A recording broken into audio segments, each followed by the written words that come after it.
I see the Syrian destabilization as coming gradually now to an end. I think we can observe that across the Arab world, that we've come to the moment more or less where we did in 1848 with the European revolutions of those years. You're reaching a point where the revolutions or destabilizations or insurrections are beginning to ebb, and I think that has happened in Syria. And we have to stress that Syria was always one of the more anemic, one of the weaker destabilization efforts, because there was never a significant military faction that was able to that was interested in turning away from the Assad government, and the middle class of Syria, because of the, I think, successful policies of Assad in economically strengthening the middle class, they have not shown very much interest in going into the streets for these empty slogans about formal democracy, which are the stock and trade of the destabilization.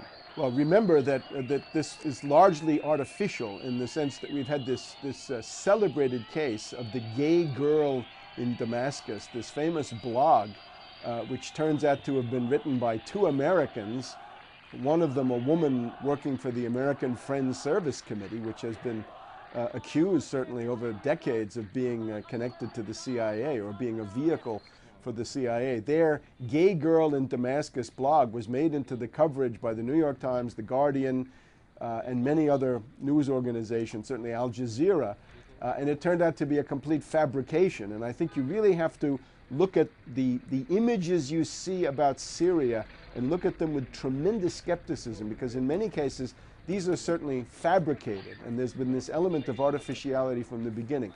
Let me add, though, that I think the international importance of Syria is great. It's very large.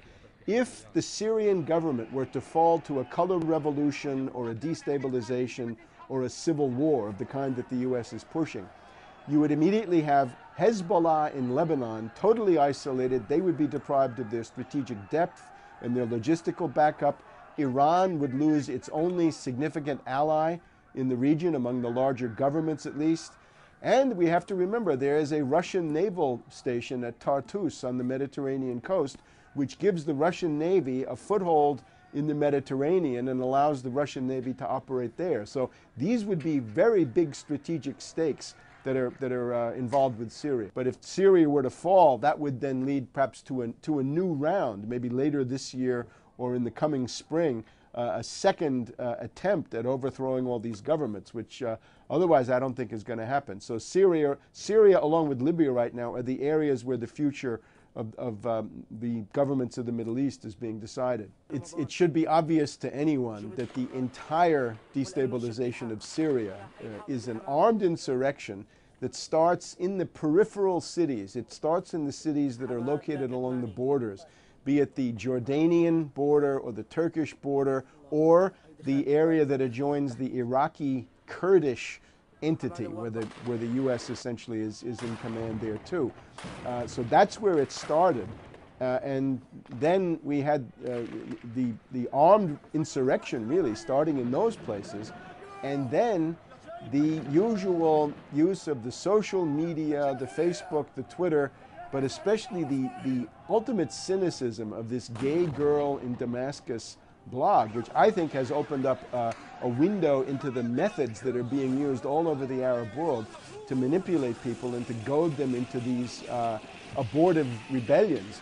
The Gay Girl, of course, turned out to be an American marginal academic, and his wife, she had been working for the American Friends Service Committee. This is a group that has been accused again for decades of being somehow in league with the CIA. So we can imagine that the Gay Girl in Damascus was essentially a product of the Western intelligence services, but this then became the basis for serious coverage in the mainstream newspapers and in international cable television news channels. And at the end, it's a complete fabrication, a complete fraud.